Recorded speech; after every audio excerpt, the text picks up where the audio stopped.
सबैलाई नमस्कार छ।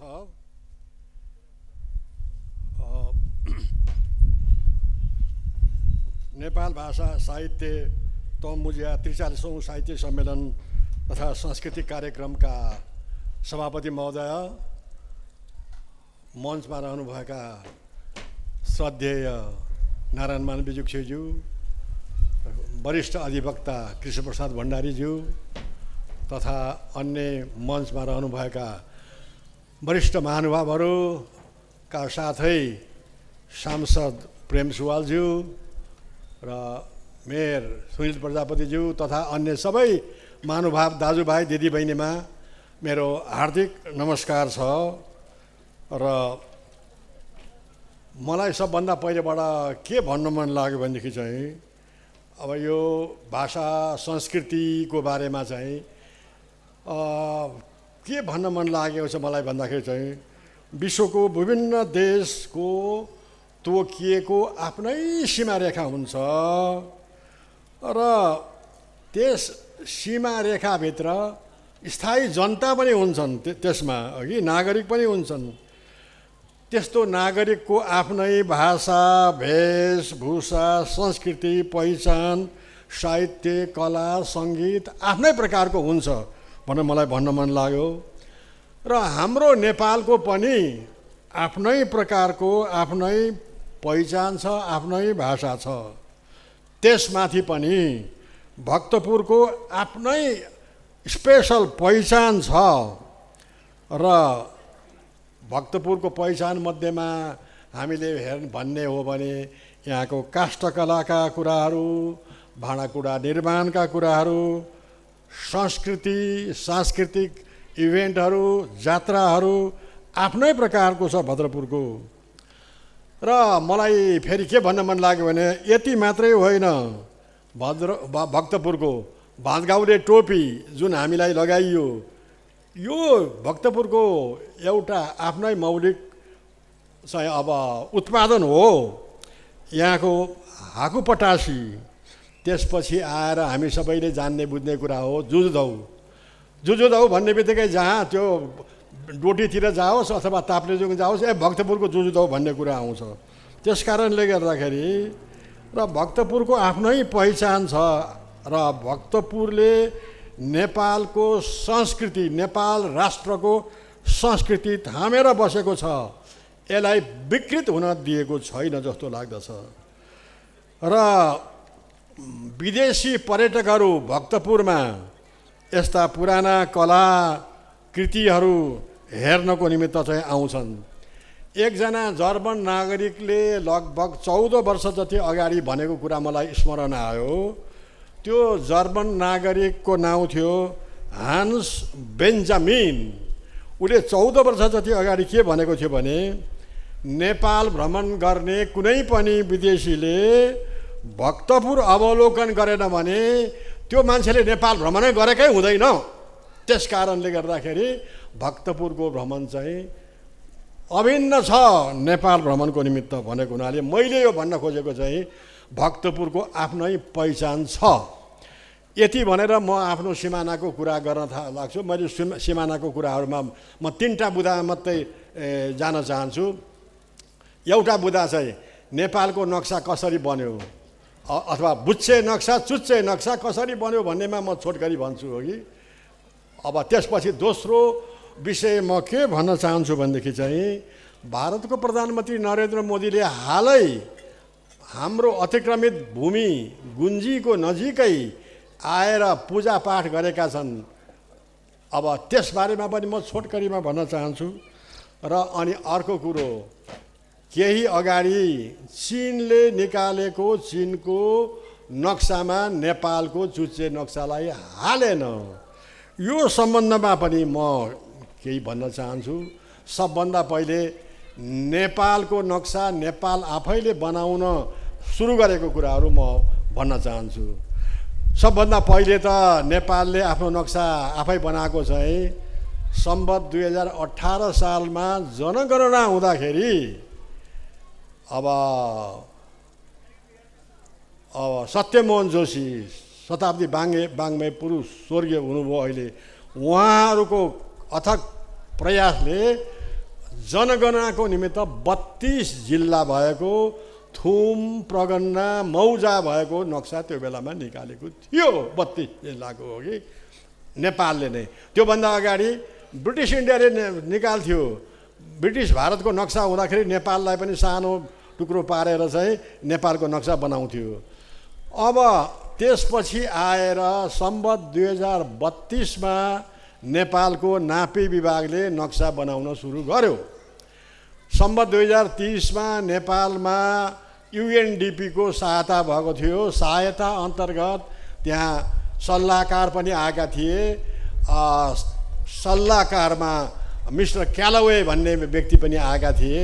अनि उनको र नेपाली प्राविधिकहरूको चाहिँ परिश्रमले गर्दाखेरि सर्वप्रथम नेपालको नक्सा 2032 सालमा बन्यो। तर तपाईहरुलाई म भन्न चाहन्छु कि त्यो 32 सालमा बनेको नक्सा चाहिँ बुच्चे नक्सा बन्यो, चुच्चो होइन। बुच्चे नक्सा कसरी बन्यो त भनेर भन्दाखेरि हेर्नुस्, त्यो बेलामा नापीका प्राविधिकहरू, म चाहिँ द्वितीय श्रेणीको अफिसर थिएँ। त्यो बेलामा म नापी विभागको महानिर्देशक भइसकेको थिइनँ। द्वितीय श्रेणीको योजना शाखाको प्रमुखमा काम गर्थेँ। त्यो बेलामा नक्सा, नेपालको नक्सा आफैले बनाउनु पर्यो भनेर अब सुरु भयो। किनभने नापी विभागमा त युएनडिपीको सहायता अन्तर्गत अब कन्सल्ट्यान्ट पनि आएका छन् भनेर बनाउनु सुरु गरियो। सुरु गर्दाखेरि अनि सिमाना हाम्रो दार्चुला, भारतको दार्चुलातिरबाट सिमाना कोर्दै उत्तरतर्फ लगियो। उत्तरतर्फको गर्ब्याङ भन्ने ठाउँसम्म लगियो।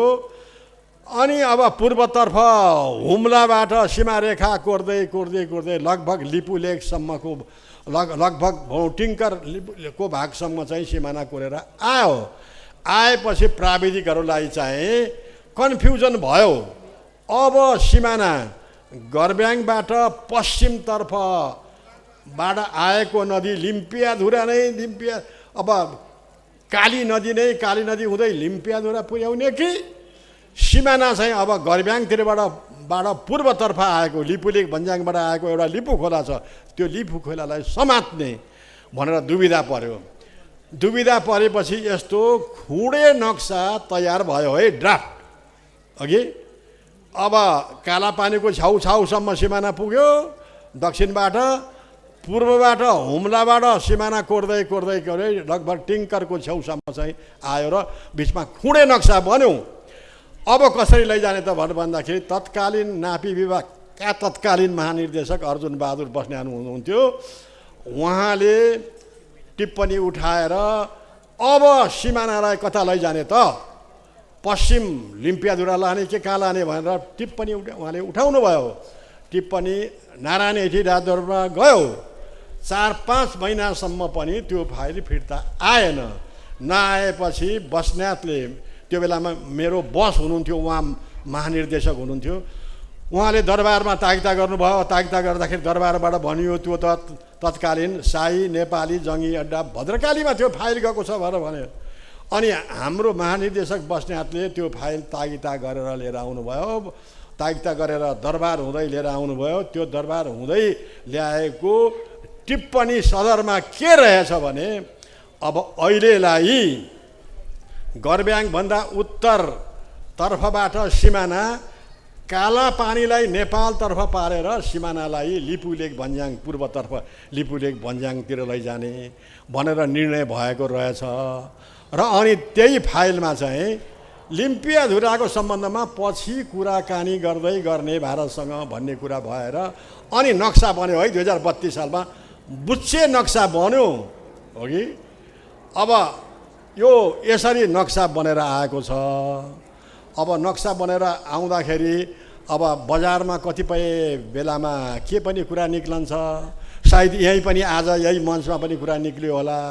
नापी विभागमा तत्कालीन प्राविधिकीहरू राम्रो योग्य मान्छेहरूलाई चाहिँ निकालियो, अब अयोग्यलाई चाहिँ राखियो भन्ने कुरा पनि आए जस्तो लाग्यो मलाई यहाँ यसो सुन्दाखेरि। जस्तो भनौँ अब नारायण कृष्ण नुच्छे प्रधान जस्तो योग्य व्यक्तिलाई निकालियो भन्ने कुरा पनि आएछ हो कि यहाँ बजारमा आएछ। अब म त के भन्छु भनेदेखि चाहिँ नारायण कृष्ण नुच्छे प्रधान र म एकै दिन रिटायर भएका हौँ, एकै दिन रिटायर भएका हौँ कि म महानिर्देशक भएपछि 2044 सालदेखि 49 सालसम्म म भएको थिएँ। तर 49 सालमा म र अब नुच्छे प्रधान चाहिँ एकै दिन रिटायर भएका हौँ हो कि।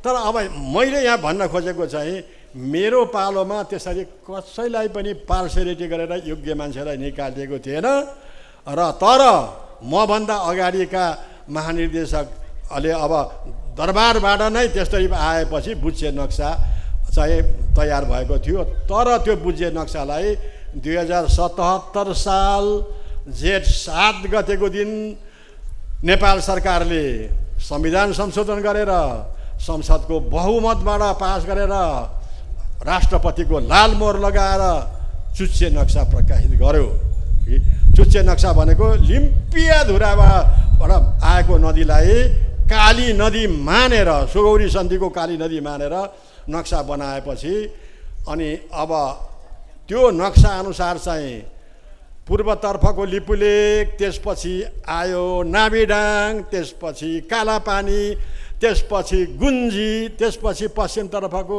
अब कुटी, नाभि, जोलिङकाङ, लिम्पियाधुरासम्मको भागको चाहिँ यो अब नक्सा यो बन्यो कि। अब पुराना नक्सा दस्तावेजले 16 आना लिम्पियाधुराबाट निक्लेको नदीलाई काली नदी अथवा महाकाली नदी भनेको छ। अङ्ग्रेजले निकालेको हेर्नुहोस्, सन् 1819 को नक्सा भन्नुहोस्, 1821, 1827, 1856 यस्ता नक्साहरूमा जम्मैमा चाहिँ लिम्पियाधुराबाट निक्लेको नदीलाई रिभर KALEE लेखेको छ। र सुगौरी सन्धिको धारा 5 मा के भन्छ भनेदेखि चाहिँ नेपालका राजा महाराजा उनका उत्तराधिकारीले काली पारीको जनतासँग सम्पर्क गर्न पाउने छैनन् भनेपछि कालीको सिमाना भयो। कालीको सिमाना भन्दाखेरि चाहिँ लिम्पियाधुराबाट निक्लेको काली चाहिँ सक्कली काली हो भन्ने प्रमाणित भएर 77 साल जेठ 7 गते तत्कालीन सरकारले चुच्चे नक्सा प्रकाशित गर्यो। चुच्चे नक्सा प्रकाशित गरिसकेपछि हाम्रा सांसद माननीय प्रेम सुवालले संसदमा धेरैचोटि प्रश्न राख्नुभयो। चुच्चे नक्सा त निकालियो, त्यो चुच्चे नक्साको क्षेत्रफल कति हो सरकारले जवाफ दिनु पर्यो भनेर चाहिँ धेरैचोटि प्रश्न गर्नुभयो। प्रधानमन्त्री, तत्कालीन प्रधानमन्त्री ओलीलाई पनि प्रश्न गर्नुभयो, उहाँले जवाफ पाउनु भएको छैन। अहिलेसम्म पनि हाम्रो माननीय सांसदको प्रश्नको जवाफ अहिलेसम्म आएको छैन। हेर्नुहोस् अब हाम्रो सरकार कस्तो रहेछ त भन्ने कुरो चाहिँ भन्नु पर्यो नि। बुझ्चे नक्साको क्षेत्रफल 1,47,181 वर्ग किलोमिटर हो। यो विधिवत नेपाल मात्रै होइन, अन्तर्राष्ट्रिय जगतले विकिपिडियामा हेर्नुहोस्, अब जियो डाटामा हेर्नुहोस्, सबै 1,47,181 छ भने अब थपिएको चुच्चे नक्साको क्षेत्रफल कति हो हाम्रो सरकारले अहिलेसम्म चाहिँ प्रकाशित गरेको छैन। यद्यपि मैले बेला बेलामा भन्ने पनि गरेको छु, मेरो किताब बोर्डर म्यानेजमेन्ट अफ नेपाल भनेर सन् 2003 मा निकालिएको नक्सामा मैले मेरो किताबको पाना नम्बर 99 मा चुच्चे नक्सा हालेर त्यसको क्षेत्रफल 372 वर्ग किलोमिटर हाम्रो भूभाग चाहिँ अतिक्रमण भएको भनेर हामीले चाहिँ अब मैले पनि भनेर आएको छु। सरकारलाई हामीले जवाब दिएर यो कुरा चाँडो उजागर गर्नुपर्छ। फेरि म दोहोऱ्याउन चाहन्छु, अब वर्तमान नापी विभागको म भन्न सक्दिनँ, तर तत्कालीन नापी विभाग म र मभन्दा अघिका बस्नेतको पालोमा चाहिँ कुनै पनि कर्मचारीहरूलाई, सक्षम कर्मचारीहरूलाई त्यसरी निकालिएको छैन। बरु सरकार परिवर्तन हुँदाखेरि हामी अथवा म नारायण कृष्ण नुच्छे प्रधान निकाल्यौँ। एकै लटमा 2272 कर्मचारी चाहिँ अब निकालिएको थियो, खोसुवा परेको थियो। त्यसमध्येमा म पनि एकजना परेको हुँ, नारायण कृष्ण नुच्छे प्रधान पनि परेका हुँ। नुच्छे प्रधानलाई कुनै पनि अन्याय परेको छैन। खालि अहिलेको नापी विभागलाई खोट देखाउनुको निमित्त चाहिँ कतिपय मान्छेले, कतिपय अध्येताले, कतिपय अधकल्चो अध्येताले त्यो भन्ने गरेका छन् भन्ने कुरा म भन्छु। अब म दोस्रो बुँदामा लाग्छु। केही हप्ता अगाडि भारतको प्रधानमन्त्री नरेन्द्र मोदीले हाम्रो लाल पूर्जा भएको तर भारतले हठात अतिक्रमण गरेर भारतीय फौज इन्डो टिबेटन बोर्डर पोस्ट स्थापना गरेको कालापानी क्षेत्रको अब गुन्जी भन्ने ठाउँमा को पार्वती तालमा भ्रमण गरे। त्यहाँ भ्रमण गरेर उनले चाहिँ हेर्नुहोस् त्यो पार्वती कुण्ड चाहिँ जोलिङकाङ पहाडको छेउमा पर्छ। जस्तो मैले पहिले जोलिङकाङको कुरा पनि ल्याएँ। त्यहाँ आएर मोदीले पूजाआजा गरे अनि पूजाआजा गरेर मैले एउटा सञ्चार माध्यमलाई भनेको थिएँ, एभेन्यू टिभीलाई पनि भनेका थिए। एभेन्यू टिभीको एङ्कर सुशील पाण्डेले सोधे मोदीले के प्रार्थना गरे होला त्यहाँ भन्दाखेरि मैले अफह्यान्ड उहाँलाई के जवाफ दिएँ एभेन्यू टिभीमा भनेदेखि सायद मोदीले प्रार्थना गर्दाखेरि भारतले अतिक्रमण गरिरहेको यो चाहिँ कालापानी लिम्पियाधुराको भाग भारतलाई नै दिलाइदेऊ महादेव भगवान् शिव पार्वती भनेर प्रार्थना गरे होलान् भनेर मैले भनेको थिएँ। सायद होला पनि भन्ने जस्तो लाग्दछ र त्यसरी अब मोदी त्यसरी प्रार्थना गरिसकेपछि हेर्नुहोस् प्रार्थना मात्रै गरेनन्, त्यहाँका स्थानीय जनतालाई 7 गाउँका जनतालाई गुन्जीमा भेला गरे। हेर्नुहोस् 7 गाउँ भनेको नाबिडाङ, कालापानी, गुन्जी, कुटी, नाबी, गर्ब्याङ, जोलिङकाङको 7 गाउँको जनतालाई त्यहाँ भेला गरेका थिए र चाहिँ 32 जना प्रतिनिधिको बिचमा उनले छलफल अन्तर्क्रिया गरेका थिए मोदीले। हेर्नुहोस् अब किन यसरी गर्नु पर्यो मोदीले भनेर मेरो इन्टरप्रिटेसनमा चाहिँ के छ भनेदेखि चाहिँ पहिलो कुरो मोदी कुनै पनि देशको सरकार प्रमुख या राष्ट्र प्रमुख डिस्प्युटेड टेरिटोरीमा आउन मिल्दैन।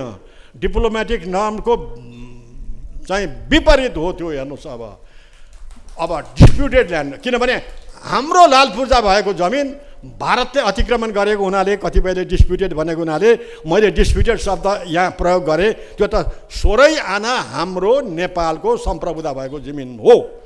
त्यसमा किन आए भनेर भन्दाखेरि चाहिँ मलाई के लाग्छ भनेदेखि चाहिँ अब यसको पृष्ठभूमिमा के छ भने भारतले त्यो भाग हाम्रो अतिक्रमण मात्रै गरेको छैन, उसले सडकै बनाइसक्यो।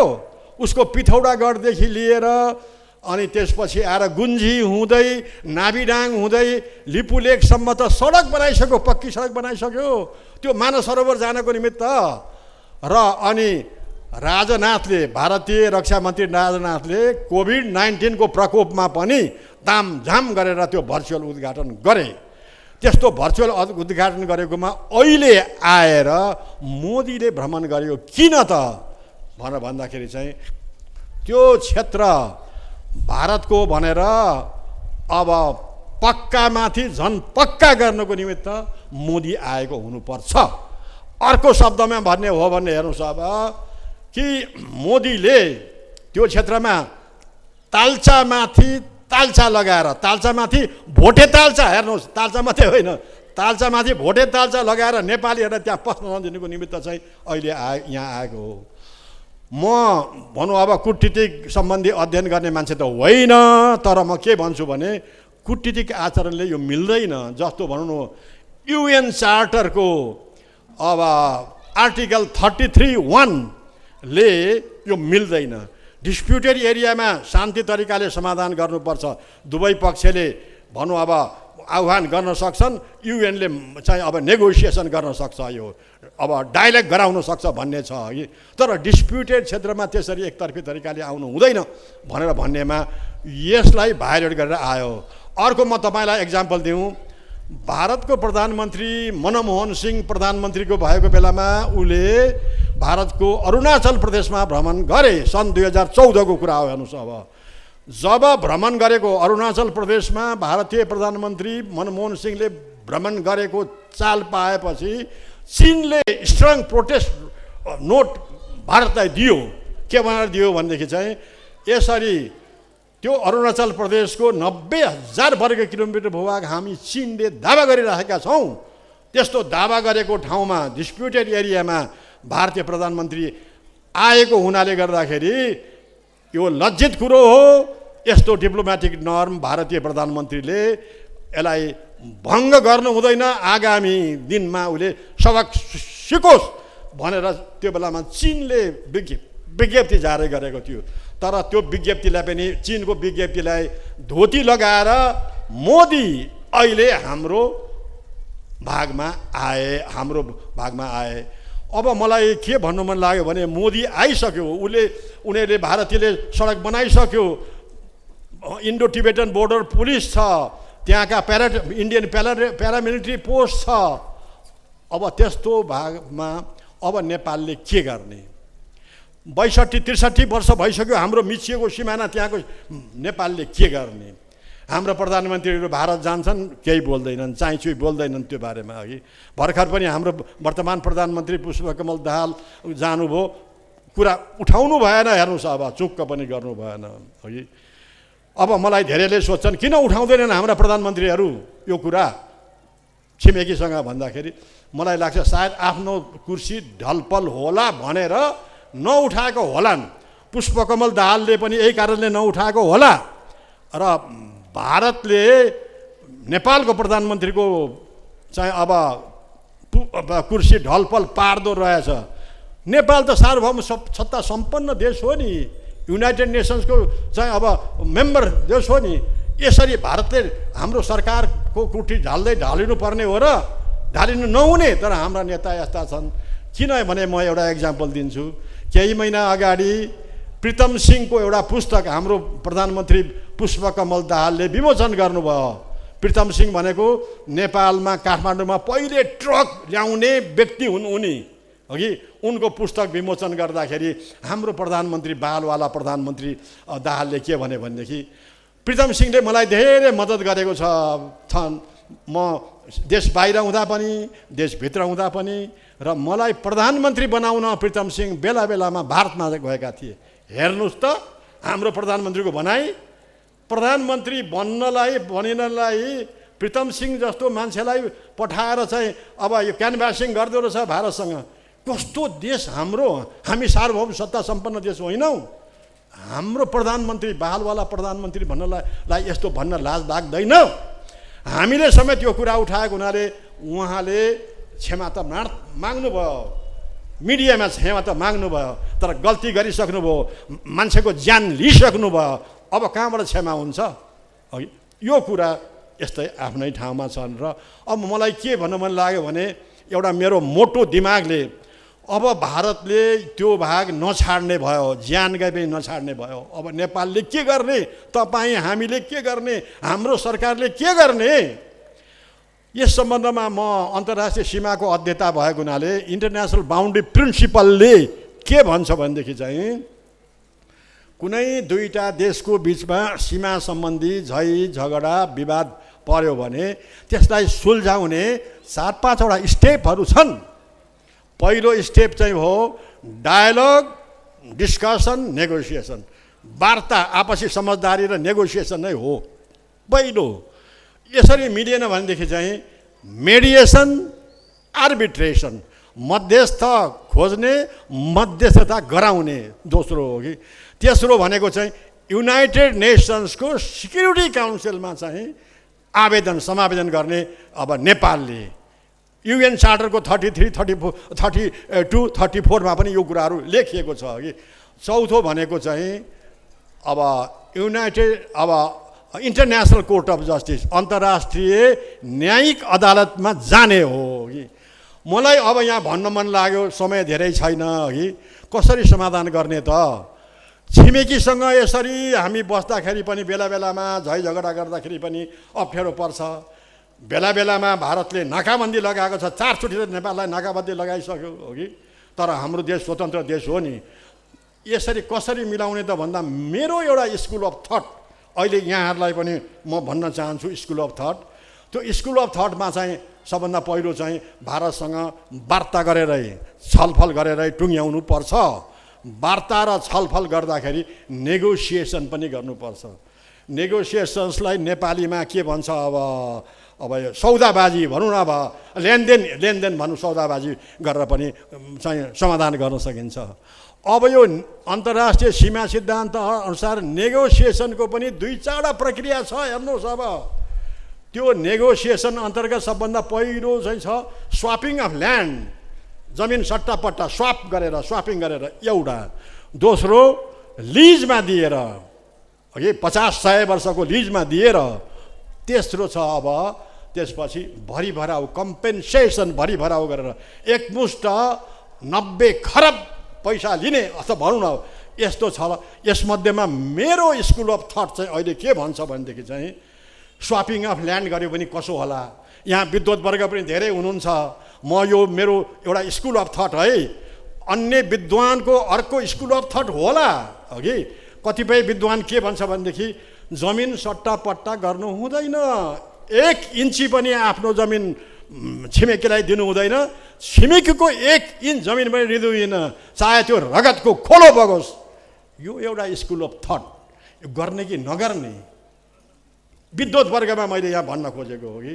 तर मेरो भनाइ चाहिँ के छ भनेदेखि रगतको खोलो बगाउनु हुँदैन, सबै देश अहिले शान्तिमय तरिकाले बस्नुपर्छ। अब इजरायल र प्यालेस्टाइन जस्तो पनि हुनु भएन, रुस र युक्रेन जस्तो पनि हुनु भएन भने स्वापिङ अफ ल्यान्ड गरौँ न त।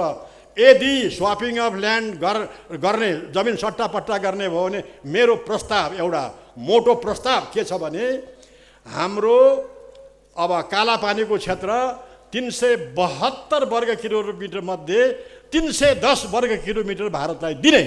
हेर्नुहोस्, यो मैले भनेको चाहिँ कुन भनेदेखि लिपुलेक भन्ज्याङबाट आएको एउटा लिपु नदी छ, त्यो लिपु नदीभन्दा उत्तरतर्फ भारतले अब बाटो पनि सडक पनि बनाइसक्यो, त्यो भाग भारतलाई दिने।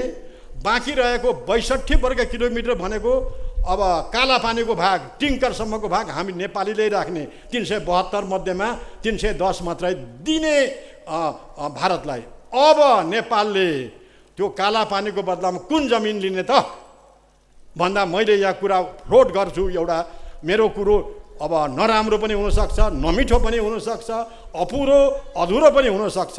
मलाई चाहिँ के लाग्छ भने कालापानीको 310 वर्ग किलोमिटर भूभाग दिएर हामीले हाम्रो काकड भित्ताबाट दक्षिणमा चाहिँ चन्द्रगढी छ, चन्द्रगढीभन्दा दक्षिण किच्चकबध छ, त्योभन्दा पूर्वको जमिन बङ्गलादेश छुने, बङ्गलादेशको बाङ्ला वन 0 पोइन्ट भन्ने छ, अनि दक्षिणतर्फ टिटालिया भन्ने ठाउँमा छ। त्यो ठाउँको चिकन नेक 23 किलोमिटर चौडा भूभागको छ।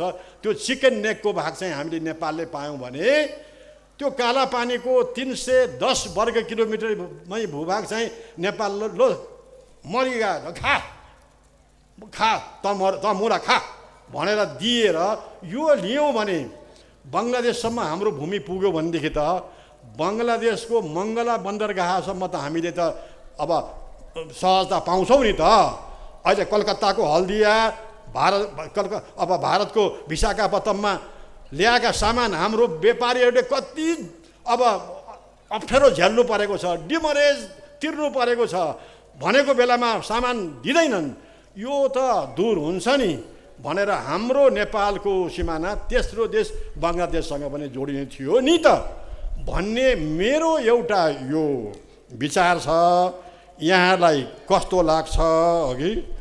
र अब मलाई फेरि अर्को यहाँ भन्नु मन लाग्यो, यदि मैले भनेको यो प्रस्ताव रिजेक्ट हुन्छ भने अर्को सेकेन्ड अल्टरनेटिभ प्रस्ताव म के गर्छु भनेदेखि उसो भए हामीले हाम्रो कालापानीको 372 मध्येमा 310 वर्ग किलोमिटर भाग दिएर हामीले हाम्रो सुस्ताभन्दा दक्षिणको हाम्रो नारायणी नदी भन्छौँ, उनीहरू गण्डक नदी भन्छ, त्यो नारायणी गण्डक नदी अन्तिममा गएर भारतको गङ्गा नदीमा मिसिन्छ। अघि त्यो गण्डक नदीदेखि पश्चिमतर्फ हाम्रो भैरवाबाट एउटा डन्डा नदी निक्लन्छ।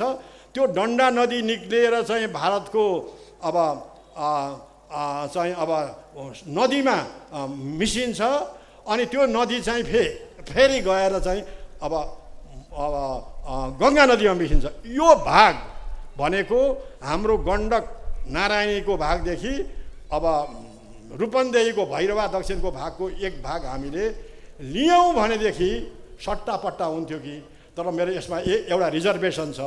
यो लियौँ भने हामीले 310 वर्ग किलोमिटर दियौँ भने हामीलाई 620 वर्ग किलोमिटर दोब्बर चाहिन्छ। चिकन नेक दियो भने, काँकडभित्ता पूर्वको दियो भने 310 भए हुन्छ मेरो मोटो दिमागले, किनभने त्यो स्ट्राटेजिक हिसाबले महत्त्वपूर्ण छ नेपालको निमित्त।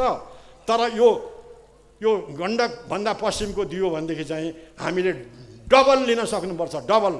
यो भनेको नेगोसिएसन, सौदाबाजी। तँ यो दिन्छस् भने म यो लिन्छु भन्ने। यो अल्टरनेटिभ पनि भएन भने अर्को अल्टरनेटिभ म तपाईँलाई बताउँछु।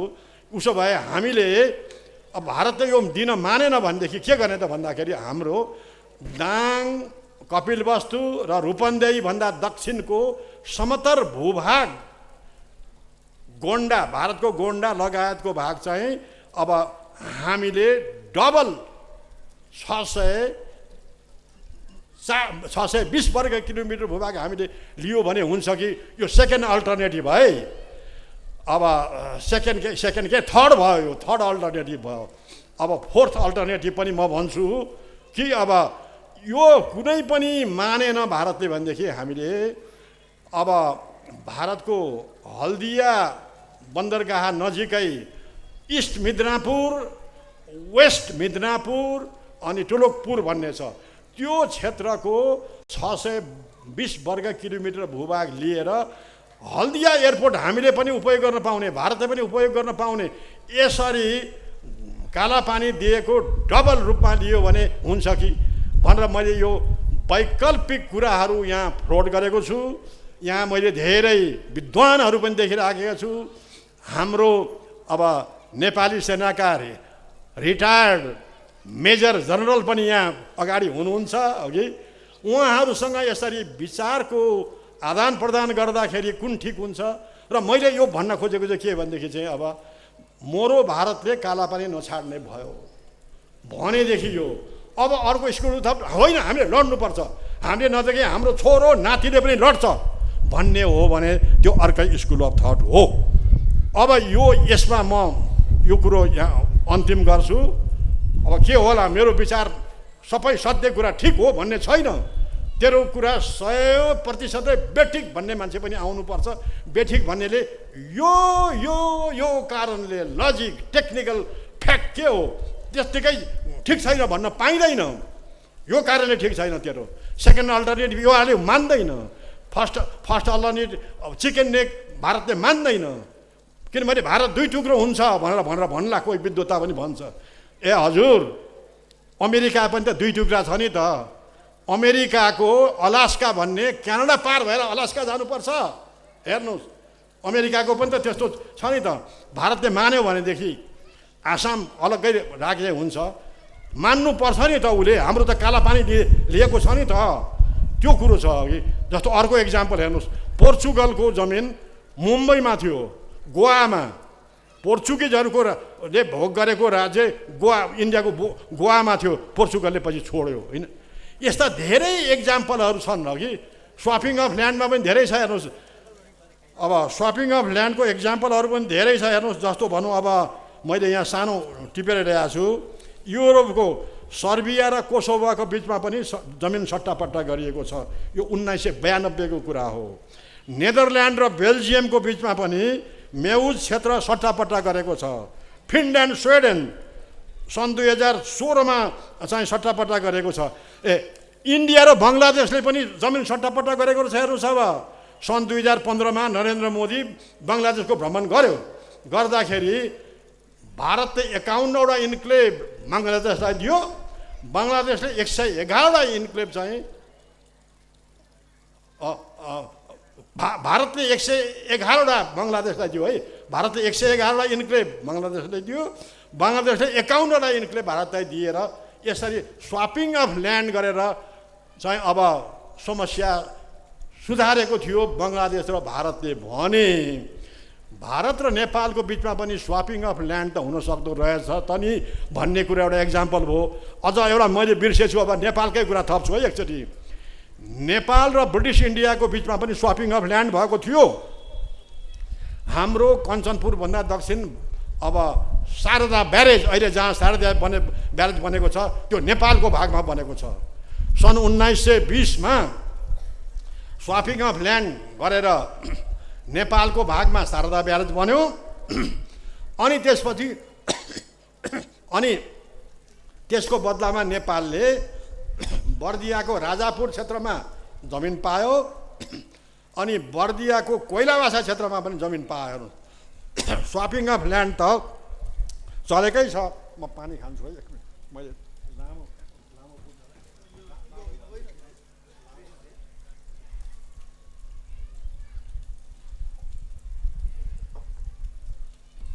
म अब टुङ्ग्याउँछु। यसरी मैले एक्जाम्पल दिएँ कि यसै गरेर नेपाल र चिनको बिचमा पनि जमिन लेनदेन भएको थियो नि त, त्यो पनि एक्जाम्पल छ। सन् 1961-62मा नेपाल र चिनको बिचमा सीमाङ्कन भयो। सीमाङ्कन हुँदाखेरि त्यहाँ पानी ढलोको सिद्धान्त अपनाइयो। पानी ढलोको सिद्धान्त अपनाउँदाखेरि पानी ढलोभन्दा उत्तर कतिपय नेपालको जमिन परेको थियो, त्यो चिनमा पर्न गयो। त्यसको बदलामा चिनले फेरि नेपाललाई केही जमिन दियो पानी ढलोभन्दा दक्षिणको। यसरी लेनदेन सट्टापट्टा भएको थियो र नेपाललाई 302 वर्ग किलोमिटर भूभाग फाइदा भएको थियो त्यो बेलामा, सन् 1962मा है। हेर्नुहोस् अब, तर नेपाललाई चाहिँ अब रकी एरिया, बन्जर, हिउँको भाग र चाहिँ नेपालतिर परेको थियो। नेपालको अब भनौँ चरण क्षेत्र, अलि आबादी क्षेत्र चिनतर्फ परेको थियो। मैले यहाँ नालीबेरी लगाएको हो। स्वापिङ अफ ल्यान्ड त ट्रेडिसनली त नेपाल र भारत र नेपाल र चिनसँग पनि त रहेछ नि त। त्यस कारणले भारतलाई मरोस् खाओस् कालापानीको भाग हामीलाई दोबर दे भनेर भन्ने हो भने मिल्छ कि जस्तो लाग्यो। र म अन्तिम बुदा, मैले 3टा बुदा भनेको थिएँ, 2टा बुदा सकेँ। एउटा बुदा चाहिँ अब आयो। 11 भदौको दिनमा चिनले नयाँ नक्सा निकाल्यो।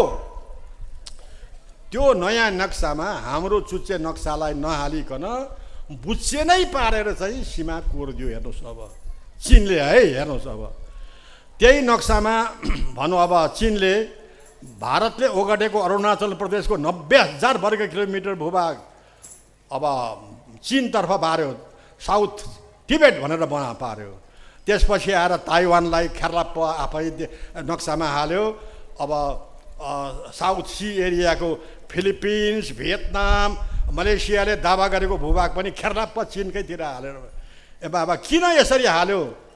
चिनलाई त राम्रोसँग थाहा छ नि, कालापानी, लिपुलेक, लिम्पियादुरसम्मको भाग त हाम्रो हो यो भनेर राम्रोसँग थाहा छ। तर किन हाल्यो त भनेर भन्दा म चाहिँ यो भन्न विवश छु, यसको जवाब दिन विवश छु कि हाम्रो नेपालको कूटनीतिक शिथिलताले गर्दा, कूटनीतिक अकर्मण्यताका कारणले गर्दाखेरि चिनले चुच्चे नक्सा हालेन। हेर्नुहोस् अब किन यो म भन्दैछु भने हेर्नुहोस्, हाम्रो नेपालले 2077 जेठ 7 गते नक्सा, चुच्चे नक्सा प्रकाश गरेपछि विधिवत नेपालले चिनलाई दिएन छ। डिप्लोमेटिक नोट, अब डिप्लोमेटिक चिठी पठाएर दिएन छ। हेर्नुहोस् अब संयुक्त राष्ट्रसङ्घलाई पनि दिएन छ। हेर्नुहोस् अब अघि त्यस कारणले हाम्रो नेपाल सरकार, हामी नेपाली, तपाईँ हामी, हेर्नुहोस् त कूटनीतिक शिथिलता, त्यसमा हाम्रो सरकारले चाहिँ शिथिलता देखायो। त्यसमा म नेपालीको हैसियतले मैले पनि शिथिलता देखाएको, तपाईँहरूले पनि शिथिलता देखाएको हुन्छ। त्यस कारणले हामीले यस्तो हाम्रो सरकारलाई अब शिथिलता यस्तो नदेखाऊ भनेर हामीले दबाब सिर्जना गर्नुपर्छ। हेर्नुहोस् कि त्यो शिथिलताका कारणले गर्दाखेरि उसले हाल्न सकेन। यद्यपि चिनलाई राम्रैसँग थाहा छ। हेर्नुहोस् अब यो लिम्पियाधुरासम्मको भाग चाहिँ नेपालको हो भनेर। किनभने म तपाईँलाई भन्छु, अब नेपालका लागि चिनिया राजदूत मिस्टर जेड यङले 2056 साल भदौ 18 गते रिपोर्टर्स क्लबमा भनेका थिए। उनले के भनेका थिए भनेदेखि सन् 1961-62मा नेपाल र चिनको बिचमा सीमाङ्कन भएको थियो। त्यो बेलामा कालापानी अब नेपालकै हो। यद्यपि त्यो बेलामा पुराना नक्सा दस्तावेजलाई बेवास्ता गरेको हुनाले नेपालको सिमाना लिम्पियाधुरासम्म पुग्न सकेन। चिनिया राजदूतले भनेको त चिन सरकारले भनेको हो नि त, उसको आर्काइभमा त छ नि त बाबा। किन चीनले हामीलाई नेपाललाई व्यवस्था गर्यो? यो धेरै महत्त्वपूर्ण कुरा छ हेर्नुहोस् अब अघि। र अब बेला मौकामा म चाहिँ यो पनि भन्न मन लाग्यो कि मलाई अब भारत र चीन मिलेको बेलामा नेपाललाई वास्ता नगर्ने र अब भारत र चीनको बिचमा शत्रुता पैदा भएको बेलामा नेपाललाई वास्ता गर्ने। हेर्नुहोस् यो है, किनभने म एउटा इक्जाम्पल यसरी हुन्छु। भारतको प्रधानमन्त्री नरेन्द्र मोदी चीनको भ्रमणमा गएका थिए।